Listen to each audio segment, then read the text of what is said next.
Welcome to ITB Berlin 2025 and our sneak peek videocast. Today we'll explore the trends and market developments shaping the global travel industry for 2025. I'm your host, Charlotte Lamp Davies with management consultancy A Bright Approach, and I am absolutely thrilled to introduce our panel today. First off, we have Mitra Sorrells, Senior Vice President of Content at Phocuswright. Caroline Bremner, Head of Travel and Tourism Research at Euromonitor International. Dr. Markus, Managing Director of Freedom Partner and Travel Data Analytics, and he's a member of the ITB Convention Board of Experts. And last but not least, we have Dirk Rogl, who is Managing Director of Travel.Commerce, and he is also a member of the ITB Berlin Convention Board of Experts. Welcome, gents and ladies. Hi, hello. Great to be here. Hi, thank you. Delighted to have you here. I think in order to set the scene, I am going to start by going to Markus and Dirk. And I am wondering, and let's go to you first, Markus. I'm wondering, what will be your personal highlights of the ITB Berlin Convention this year? Hi. So yes, my personal highlights. It's for sure. It's the blue stage. So sorry to say, but I think all the other stages are also very, very interesting, and I'm very, very much looking forward to meet again many different people.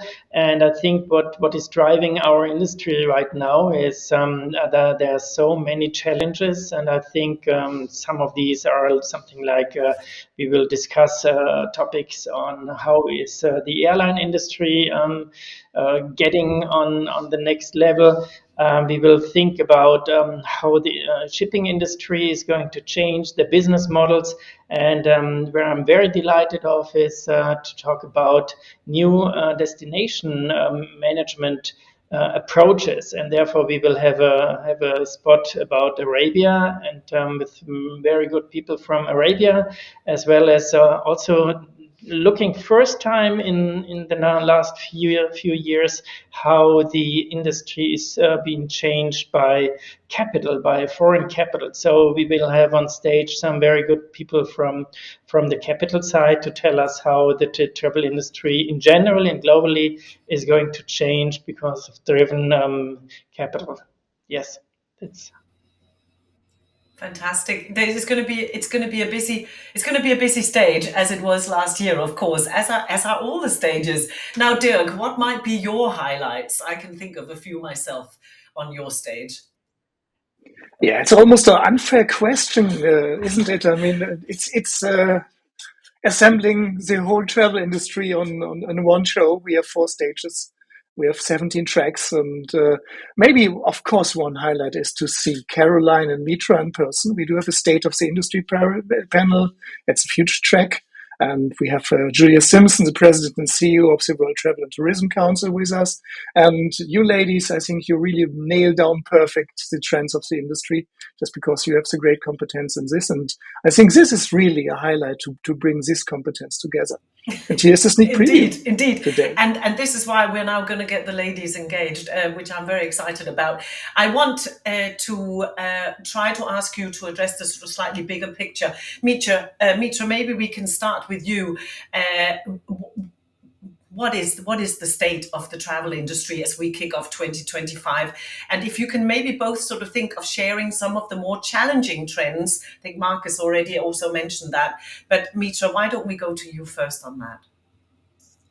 Sure. Thank you so much, Charlotte. You know, there's a lot that we could talk about even right now, but I know that we don't have all unlimited time. So I will just mention one thing that I think is really important. No surprise, of course, it's artificial intelligence in all its forms, in all the ways it can be used. That is really going to continue to be a top priority for travel companies. And things are moving so fast, so it is a challenge. It's really related to the data when it comes to us thinking about AI, whether we are talking about the customer data that a hotel or an airline or a tour operator might have, or visitation trend data that a destination might have, or even data in the form of content on a website. It needs to be accurate, it needs to be clean, it needs to be up to date. that is what really creates the foundation to kind of supercharge success through AI and through the autonomous agents that surely we will become more common this year. So this is really going to require some ongoing work to break down silos between internal systems and to aggregate and deduplicate the data so the AI can really be smarter, provide more personalization, better execution. So when I think about the year ahead and a challenge, that is what I'm thinking about. That's wonderful. Caroline, I wonder what your thoughts are here and whether you ditto some of that feedback from Mitra. I'm sure you probably do. Definitely. Very interesting insights from Mitra there on AI. And I just want to put everything in context, just how remarkable and resilient the travel industry is. What we're seeing is that 2024, we broke all the, previous records in terms of tourism spending.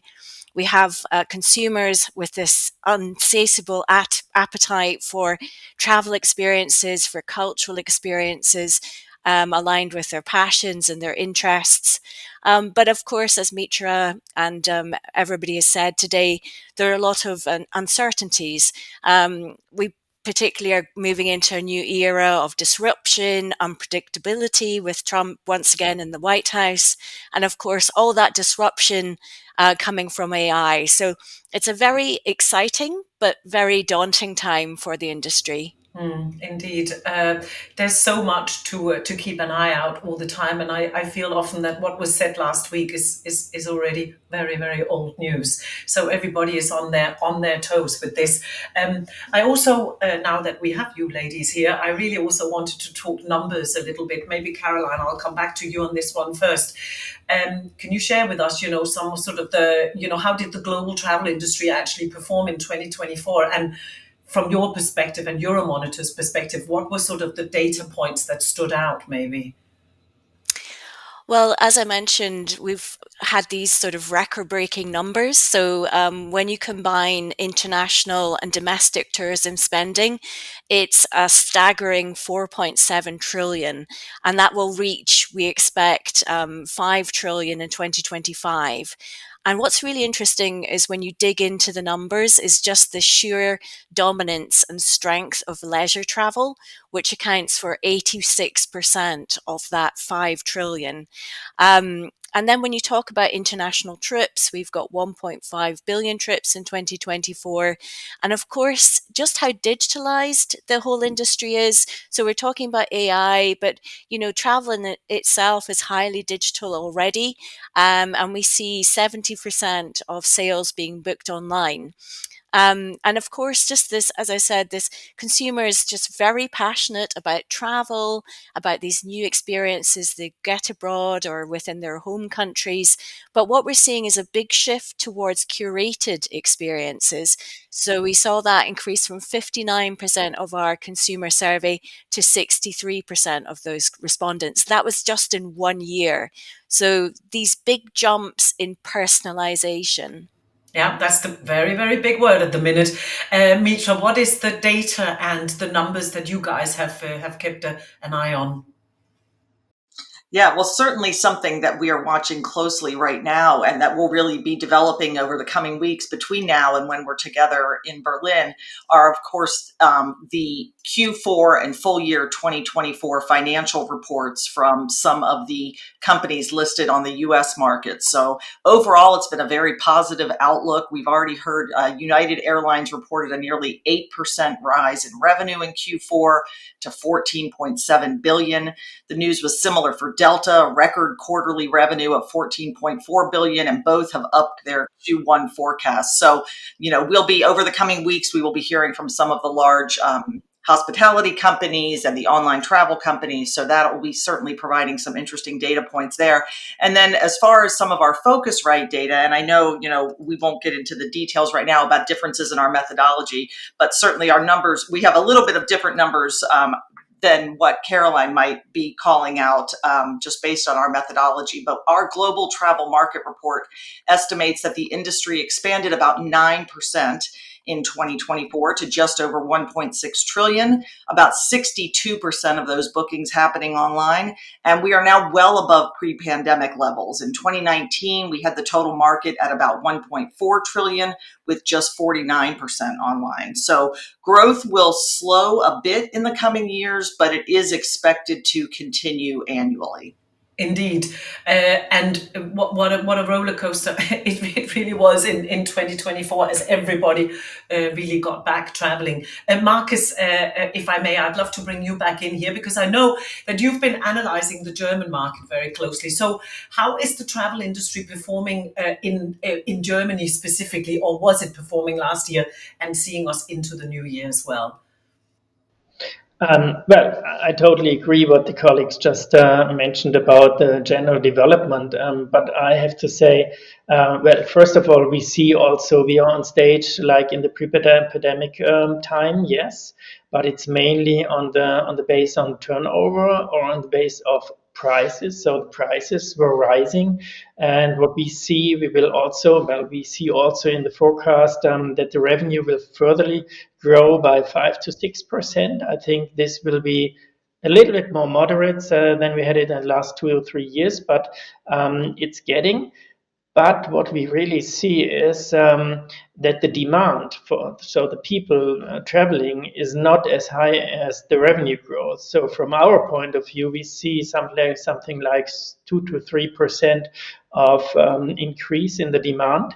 This from our side means we have to look out how we can keep the entire travel market open to everyone. So what we sometimes see, and I think there are also political drivers, everyone knows from our side, that we have to watch out not to lose too many people can afford something like holiday or something like this. And this comes also to the figures, how we see a differentiation in the tour operator market and in the individual travel market. I think Euromonitor and Phocuswright have a little bit more focus also on the individual market. But when we compare the tour operator market, seems to us right now quite strong. There's a quite strong demand on long haul travel and cruises.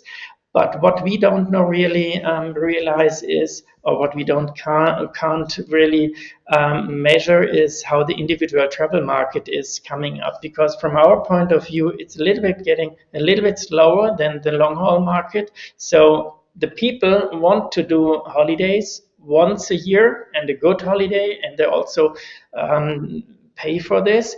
But the second and the third part of a small trip or a quick trip for like a weekend or something like this is from our point of view, this is decreasing quite a bit. So therefore, we see two big differences in the development to the pre-pandemic time or also to the last few years.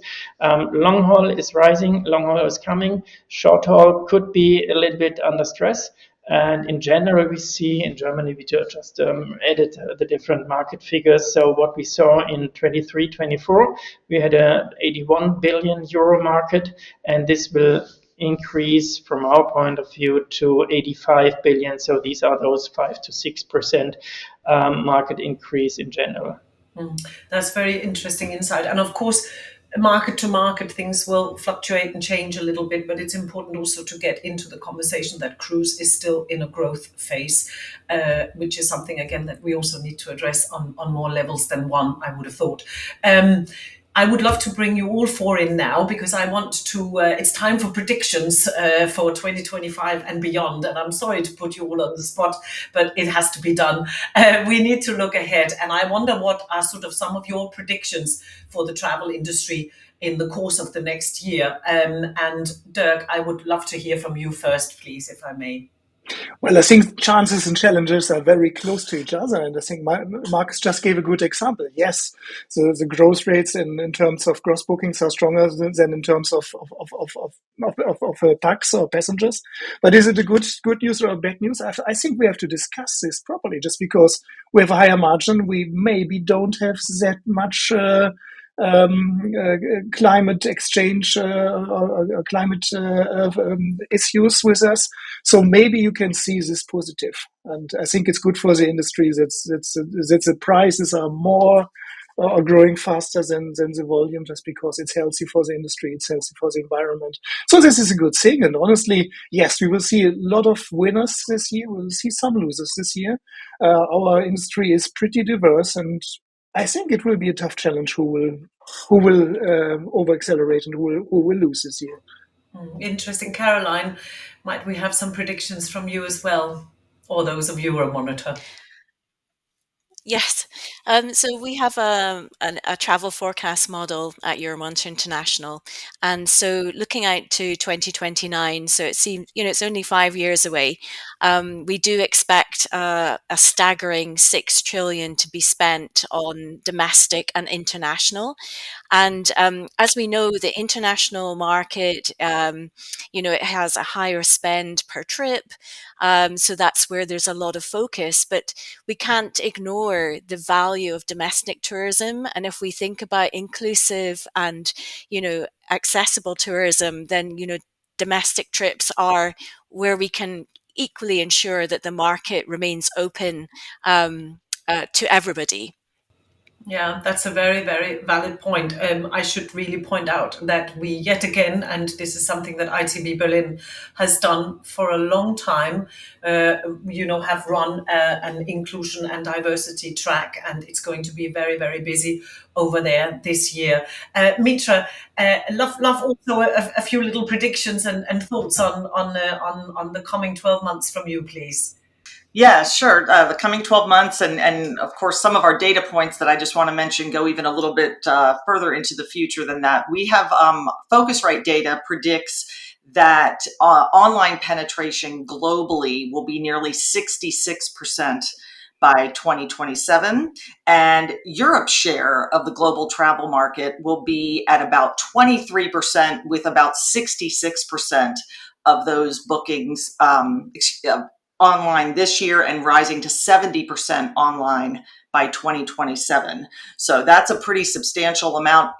Asia Pacific is catching up as far as online and should also be close to 70% by 2027. The majority of those online bookings in Europe are made online directly with suppliers, and we expect that to continue.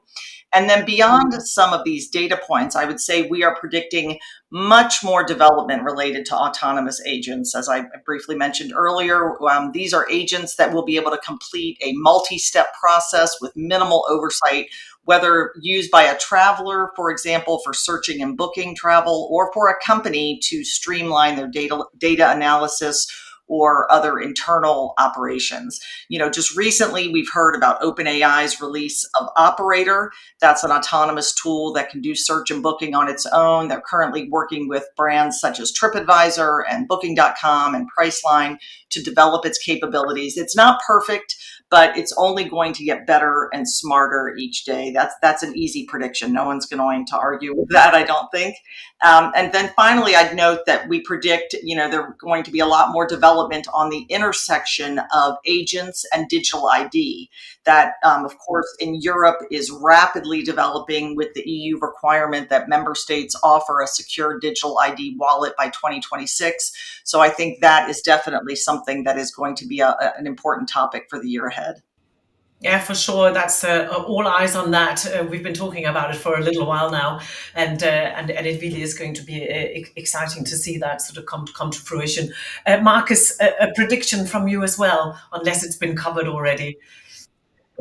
We already heard now two or three market specialists who are telling a little bit about the market volume. I think when I'm coming and have a look on this a little bit more from the perspective of a management consultancy, I see also some clouds coming up. First of all, the cost drivers. What we see, as Dirk just mentioned, it's great to have good prices and not so much running costs, but I think the costs will come up. So we have to fight hard and we have to try hard to keep up with our margins. I think this is will be one of the big challenges within the next 2 years. And also what the colleagues from Euromonitor and Phocuswright just mentioned is about the market on the travel agency side, respectively on the online booking side. So what we also see within our figures, agency bookings are still on a good value, and they're focusing on value bookings. But as you just also mentioned, I think they're under big pressure because of coming up with the further on with the online booking situation. So therefore, I see also some challenges, and I think it's one side the cost side, one side the sales channel mix and how to get it up. And one more, because I just mentioned about the Saudi Arabia session we do have on the blue stage.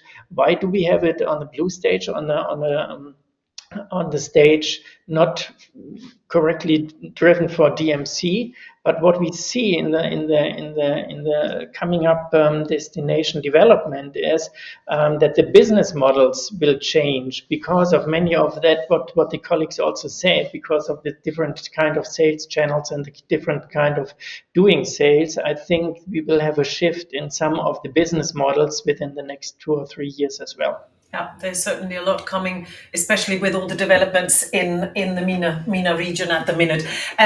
Thank you for that. Lots of food for thought for our audience. It's nearly time to wrap up, but I have just a couple more questions actually. Which markets, be they verticals or destinations, do you see as emerging and key players? We know Saudi is one already. I'll go to Caroline first, please. So yes, Saudi was definitely on my list. We can see them moving up the rankings in terms of international tourism spending. I was in Riyadh in December for the International MICE Summit, and just the sheer level of expansion and development, they are just firing on all cylinders. So definitely Saudi one to watch.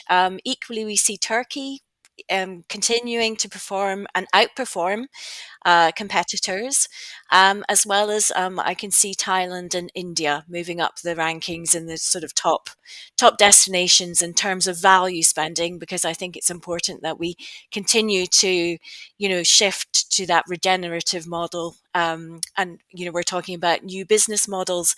Regenerative is definitely one to watch. Yeah, absolutely. This is excellent insight. Thanks, Caroline. Dirk, who are you? Which markets, which verticals are you watching? I switch over from markets to verticals indeed, and I see rail travel as a strong growth market, just because we see a lot of investment, both public and private.